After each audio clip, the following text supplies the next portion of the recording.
तो नमस्कार दोस्तों, कैसे हैं? आशा करते हैं आप बहुत बढ़िया होंगे। तो चलिए आज हम आप लोग के लिए एक कहानी लेकर के आए हैं जिसका नाम है गरीब का क्रिसमस, उम्मीद की रोशनी। तो चलिए ये कहानी हम स्टार्ट करते हैं। सर्द दिसंबर की रात थी। ठंड हवा गलियों में सीटी बजाती हुई गुजर रही थी। शहर की ऊंची इमारतों में रंग बिरंगे लाइटें चमक रही थी। हर तरफ क्रिसमस का माहौल था। चर्च की घंटियां बज रही थी।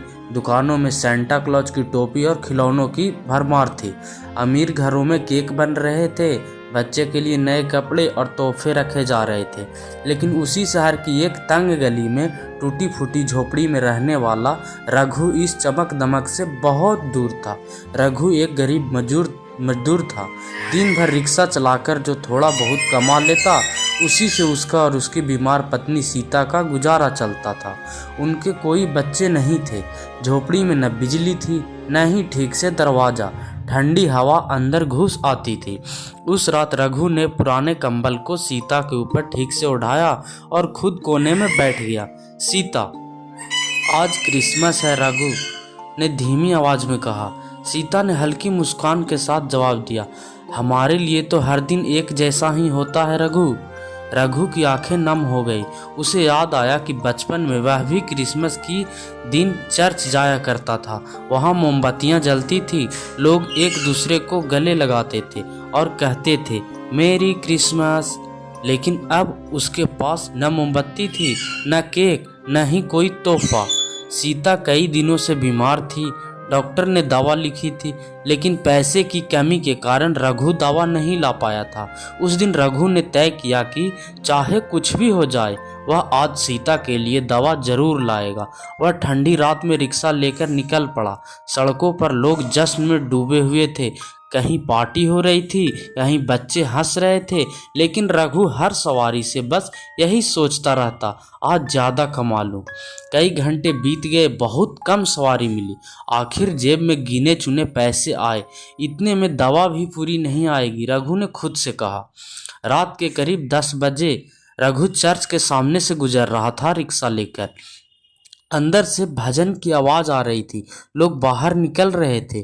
उनके हाथों में केक और गिफ्ट थे। अचानक एक अमीर आदमी ने रघु को आवाज दी, अरे रिक्शे वाले, मेरा सामान घर तक पहुंचा दो।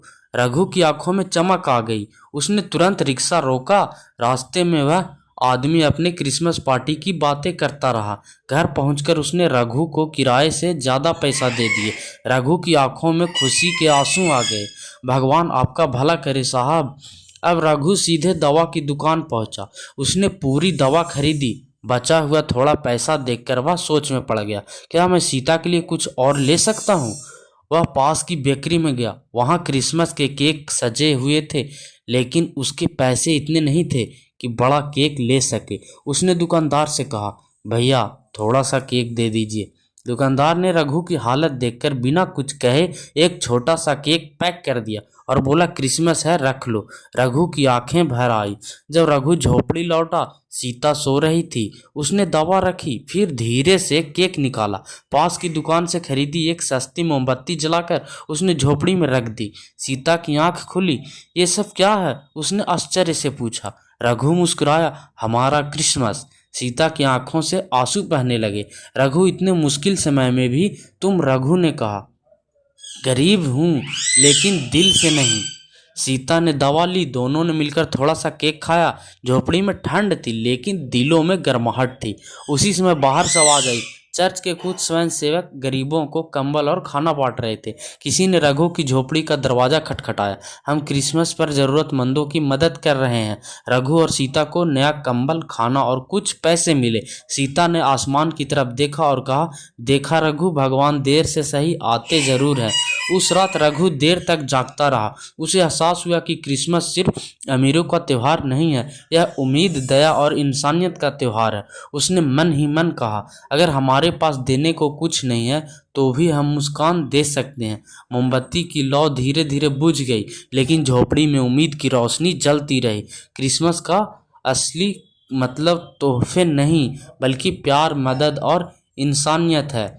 तो कैसा लगा आप लोग को कहानी दोस्तों? अगर अच्छा लगा होगा तो मेरा channel grand mother story TV को आप सब्सक्राइब कर दीजिएगा और अपने छोटे छोटे बच्चों को इस पर बहुत बढ़िया बढ़िया कहानी आता है, इसको सुनाया कीजिएगा और अपने दोस्तों लोग के पास भी शेयर कर दीजिएगा। तो ठीक है दोस्तों, मिलते हैं अगली कहानी के साथ। तब तक के लिए जय हिंद, take care and bye bye.